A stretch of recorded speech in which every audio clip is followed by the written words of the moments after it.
Hi mga kaibigan, for today's video, so meron po akong i-share sa inyo.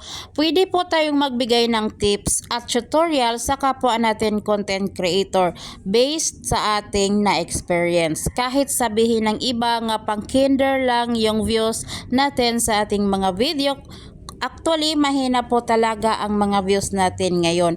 Kahit sino pa ang tatanungin natin, kahit marami ka pang followers, hindi po yan basihan dahil dito po tayo kumikita sa views ng ating mga video content. Ngayon, kung walang views ang mga content mo, paano tayo kikita? Diba wala?